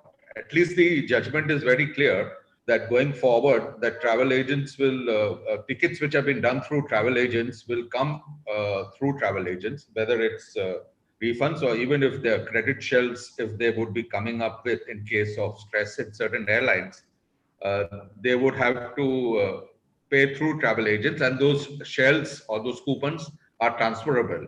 And that will help us at least to do business with our clients, because most travel agents which are offline are actually basically on the are facilitating the clients, and therefore if we don't get refunds into our own account, at least our login account, we won't be able to service our clients, and therefore that would be a further fall in the business. Because even today, when the business is actually started and 60% on the domestic front, and the seat capacities are only 60%, so there is also there has to be an impetus, and the travel agents can only fill that. But the point what even Jyoti made, and it's very clear that we need a regulator, and it has, and the policies have to be, and the regulator should come up with a feasible policy in this.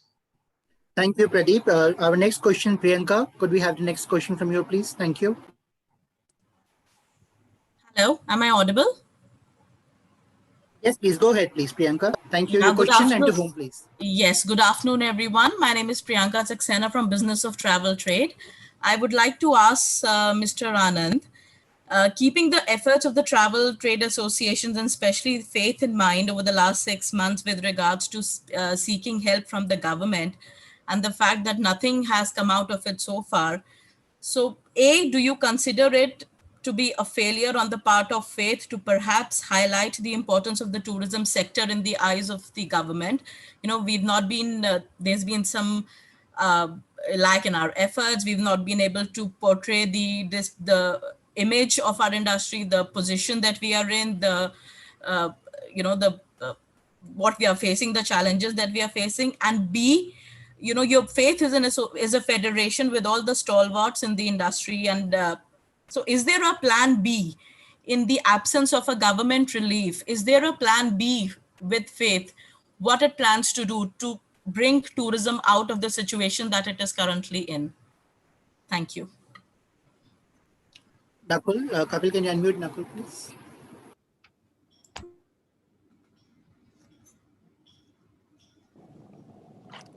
Can I be heard? Yes, please go ahead. Yes, sir.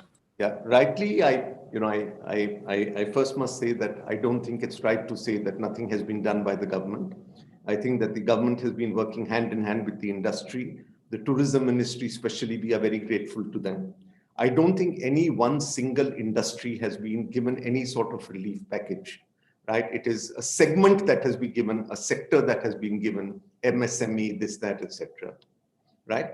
Having said that, they're very cognizant. The very fact that we're now on the list of 26 people, RBI is looking at a moratorium.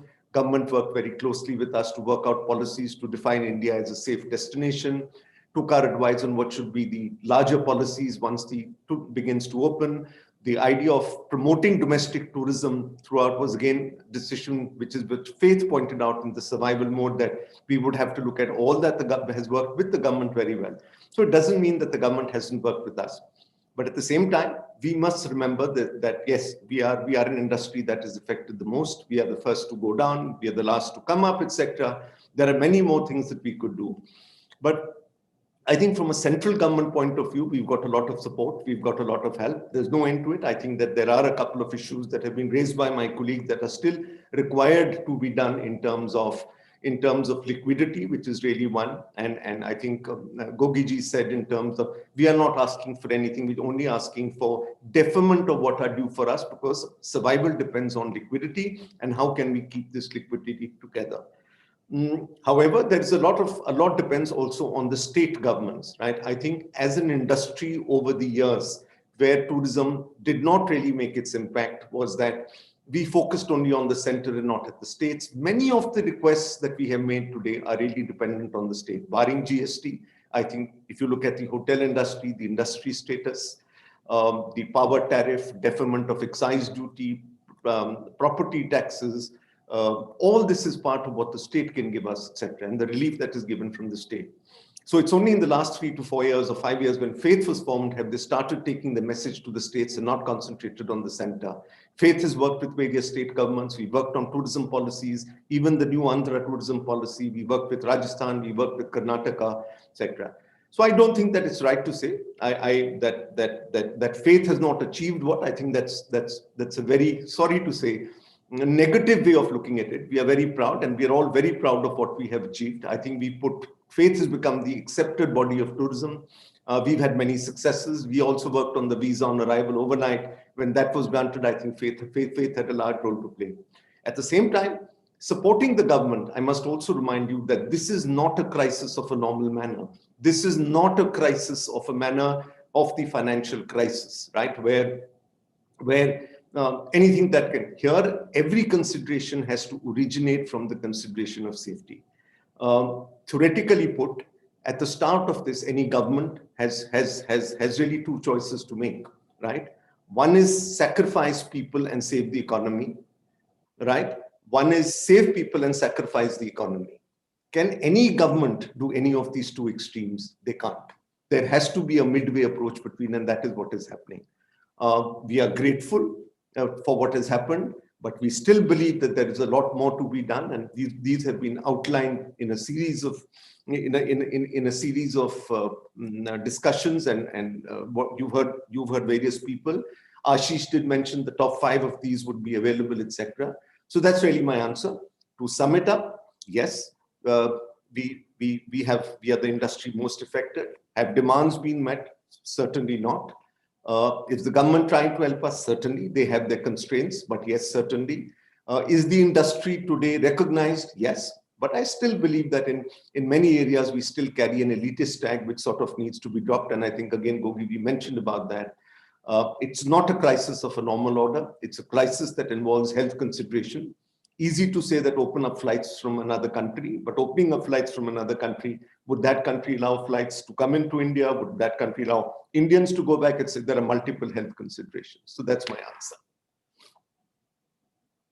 Thank you, Nakul. I don't see any other questions that we have. Yeah, I think that there's one question. Mr. Goyal has also very kindly given a vote of thanks. So I don't think there's any need for any more vote of thanks. But nevertheless, we said 1 hour. You've all stayed with us for 2 hours.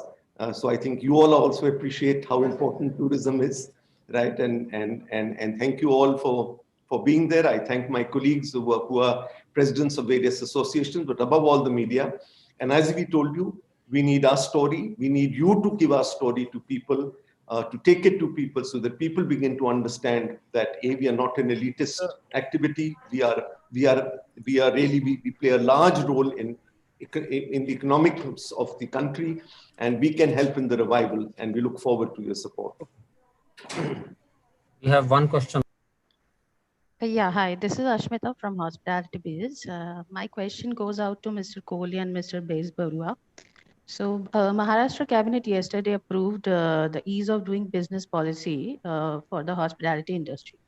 So my question is, how will this help the industry at large? And do you feel that other states in the country should also follow the same path to provide growth and employment generation opportunities for the hospitality industry? Yes, I'll take this. Thank you for this question. Yes, we're thankful to the government, like Nakulji just pointed out, that it's not as if the governments are not doing anything. Here, there is an example of which you brought out yourself. This will help a lot. Ease of doing business. As I mentioned earlier, there are more than 86 licenses which were needed to start any hospitality business. Now they have been brought down to 10 as per constant liaising with the government's various associations and HRA, WI, FHRAI. We've been doing that, and it's been going on for a decade. Fortunately, we have somebody now who has reduced the licenses, further reduced. It was reduced last time, but this helps us because there is a lot of red tapeism. I don't need to point it out. And every time somebody needs to go to a license, they need to go through a rigmarole and a certain path. Now, making these licenses online and making it at available at a single window really helps us because you don't need to go from department to department, running around, pushing your papers and pushing your files. So this definitely helps. Sorry.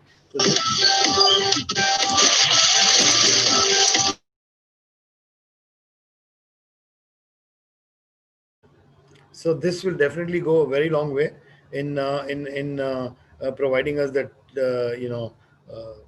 further relief to any of the impediments that already exist. I'm sorry, the second part of your question was?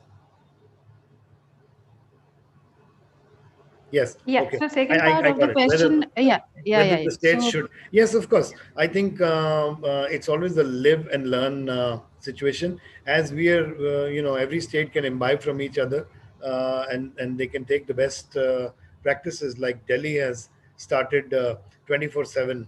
The Delhi government 24/7 operation of restaurant. I think other states should look at it. Of course, they're looking at it in their own ways because the situations are different in different states, and also Delhi has been instrumental in also pro rata distributing the excise license fees to only the amount of days they've been kept open. So these things are what the other governments can take. Some like the ease of doing business can other governments can take from Maharashtra, and the other states can take from various other different territories which are doing something to ease the pain, ease of doing business. All these actually go in together to making our lives more comfortable and also solving a lot of headaches which we normally go through.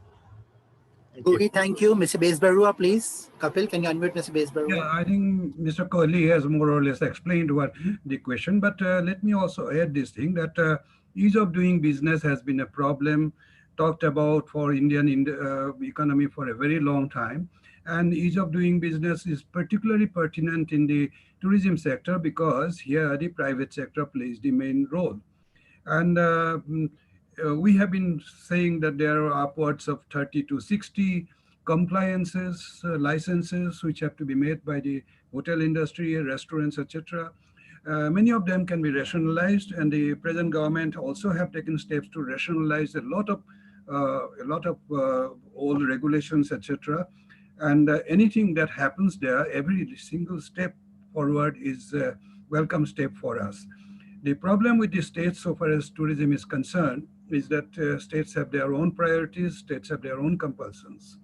And in case of COVID-19 also, we cannot make anything, demand something which the state would say that this is contrary to their health, safety and health regulations. But still, the ball is primarily in the states so far as all this ease of doing business is concerned. Many of the things are there. And states, unfortunately, tourism is not a subject which is listed in the list of the Constitution. The central government can do the persuasive role, which they are doing, MOT. And similarly, organizations like FAITH can do that role of bringing the forces together to jointly approach the states in their local chapters to convey what is required to be done. I think there is a problem of lack of harmony in many areas. Some states are doing better than others, but we must respect their compulsions. Even then, the question that ease of doing business is good is a message that should be going forward very forcefully, and FAITH can do its part in doing that. Thank you. Mr. Bezbarua, thank you very much. Everyone, thanks a lot for your questions. I believe you must have more questions. The agency would be sharing with you the contacts of all the speakers who are the spokespersons for their associations. Thank you very much for everyone to join in. We have extended by an hour. We wish you all the very best. And thank you so much for covering us and supporting us through this darkest hour. God bless you all. Thank you. And the agency will be sharing the statements that you've heard. Thank you all. Take care. Kapil, can you close the meeting, please? Thank you.